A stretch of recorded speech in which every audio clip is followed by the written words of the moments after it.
What is up, all of you awesome and amazing people on YouTube? The old Coot here, coming back at you with another exciting video. I deleted the previous one of this accidentally, and I'm so glad that I finally got a chance to get my own bottle and do a review of this at home. What is Lazzaroni Liqueur Amaro Liqueur? This is 25% alcohol by volume. On the nose, right off the bat, the frontal push that you're getting is very cola forward. Think Kinotto, right? The Italian non-alcoholic beverage. That's what it smells like. That's what it tastes like. But wowzers, it is so much more balanced than that. Okay, so right off the bat on the nose, as you can see, the color is very, very dark.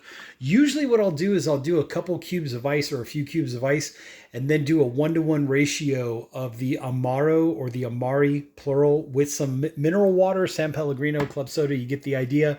By the way, not sponsored by either one of these companies, but if either one of these companies wants to reach out to me for some partnership, sponsorship stuff, yes, please do, because I definitely feature your products on my channel all the time. Okay, so color is very dark. This is very sippable, so I do not need to water this down at all or to pick up the notes and the flavors and everything else. The smell is just incredible. When I smell this, oh, that's my childhood in a glass, but in an adult version. Basically, it's like Kinotto, almost exactly like Kinotto. It's got that myrtle leaf orange cola kind of a smell to it. What does that mean? What that means is take root beer and unsweeten it. Take Pepsi and take out the sugar. That's basically what it smells like. It's woodsy, bark, herbal, very pleasant, very, very pleasant, at least in my opinion. What does it taste like? So just sipping this on its own, oh, wait for this. Delicious, absolutely delicious. Okay, what am I getting in the taste profile? What I'm getting is more of the same. I'm getting a lot of that cola, right? Cola flavor. I'm getting some bitter in there. It's kind of like if you took bitter orange and then mixed it with a lot of those root, bark, and woodsy kind of notes and flavors. Like you're getting this well-rounded profile. It's so smooth. It's like delicate and complex at the same time that it's smooth and well-balanced. It's definitely a little more bitter than sweet.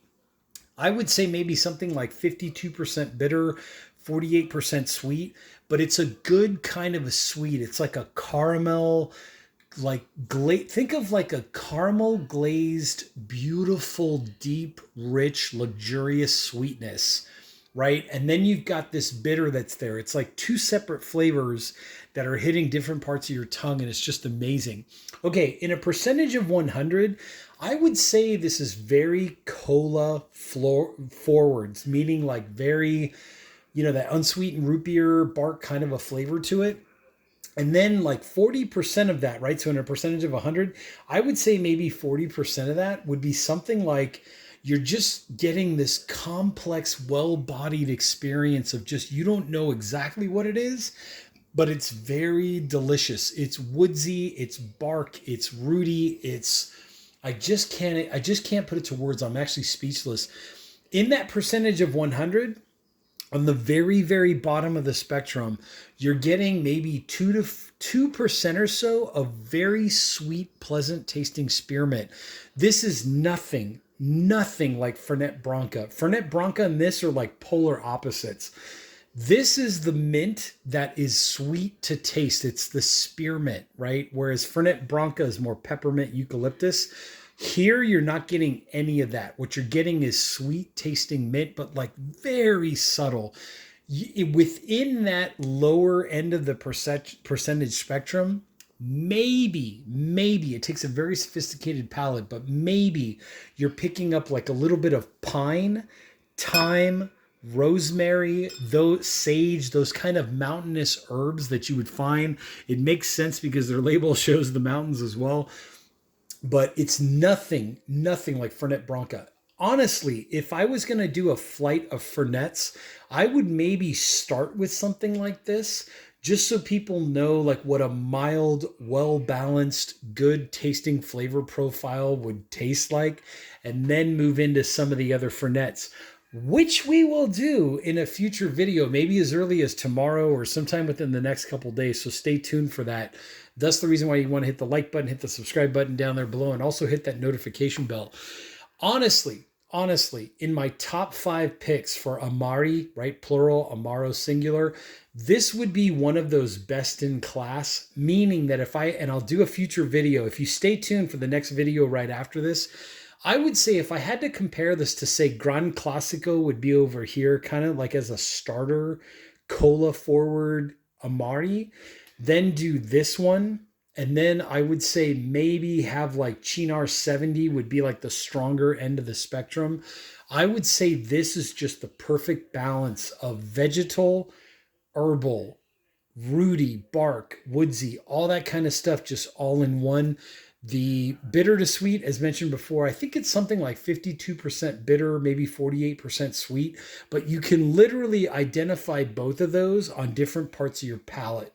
So it's just incredible how this experience is so, the Japanese word umami, it's savory in your mouth. I would use this as either an aperitivo before lunch or dinner, even during lunch or dinner, or even after lunch or dinner as a digestivo. It's all that and a bag of chips, literally. And like I said, Lazzaroni, if you're watching this, honestly, I would love to partner with you or get a sponsorship with you, because this is just incredible. You do not know how much I love this. Definitely in the top 5 picks of well-balanced, best in class, within that cola realm, this is definitely one of the best to me. Price-wise, if you're thinking about money, spending, whatever, I believe at Italy in Los Angeles, I got this for around, was it like $33, like somewhere in that spectrum? There are some specialty wine shops that carry this. I know, like today, for instance, I was at Mission Spirits and Wine, or Wine and Spirits. There's a few locations in Southern California, and honestly, the guys there are great. I was in there earlier today. Amazing, just completely amazing. Each one of them was very helpful. They have a great sense of humor. We were talking actually about the different kinds of Amaro and how nobody really explores them. Like, you'd have to be a bartender, or you'd have to be a connoisseur, or you would have to be someone who really enjoys the taste of Italian Amari to kind of go into that section. Wipe the dust off, because not a lot of people buy this stuff. But if you're watching this video and you're curious, let's say you're a bartender and you want to know what to mix, like maybe a Black Manhattan, replace the vermouth with this, or maybe you're doing some kind of drink where you just want to like kick it up a notch and you want to replace the vermouth in whatever drink you're doing with an Amaro. This would be one of the most well-rounded, broad spectrum, deep flavor, complex yet simple. It's just so hard to describe. It leaves you speechless because of how good it tastes, especially in the Amari class. So anyways, stay tuned for the next video where I'll do a little comparison with some different cola tasting Amaro. And remember, cola to me is kind of like that unsweetened root beer, unsweetened Pepsi, that kind of vibe. So stay tuned for that. We'll be back shortly. Anyways, down in the description, I did put some links to some pretty cool products that are kind of bar related. If you're looking at building your home bar, the Japanese jigger that I use, and maybe the stirring spoon and the kits and like that kind of stuff. What kind of glasses I like to purchase, that kind of stuff.